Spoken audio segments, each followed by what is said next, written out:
Muscovy, was shielded by vast forests, which slowed the advance of approaching enemies. These woodlands were also an abundant source of timber for building wooden forts. Forts built within urban settlements were called Kremlins. The original Kremlin in Moscow, from at least the 12th century, was made entirely from wood, as were all buildings in the city. To understand how these forts were constructed, a scaled-down version is being made. Moscow built forts in vast numbers.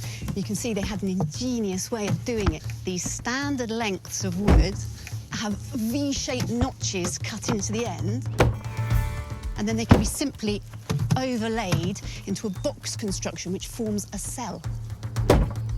No joints, no nails, just the sheer weight will keep them in place. Stacked together both vertically and side by side, these cells created astonishingly resilient walls. They were far better at withstanding attacks from mighty siege engines than simple vertical palisades.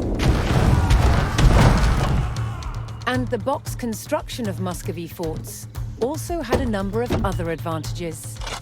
By filling them with earth or with stone, it made them not only stronger than a single wooden palisade, but it also gave them sturdiness and elasticity which could better absorb the impact of projectiles from trebuchets.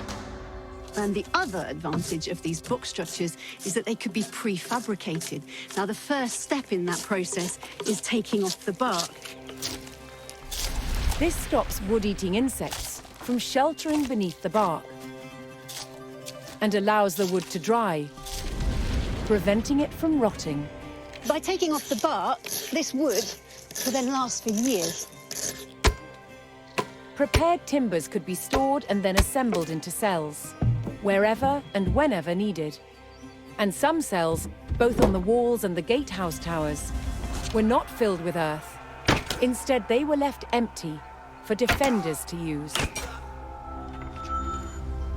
From the 13th century, some towers were made of stone and brick, like this one at Chertsk Castle, built in 1388. When stone wasn't available locally, red brick was the material of choice. Of course, the advantage of using bricks is that they're easy and cheap to manufacture, they're uniform, so easy to build with, and it's these red bricks which give the distinctive look to Eastern European castles, which we can still see to this day. Stone and brick towers could be built much taller than wooden ones. This allowed Moscow's defenders to spot potential attackers sooner, keeping their enemies at bay.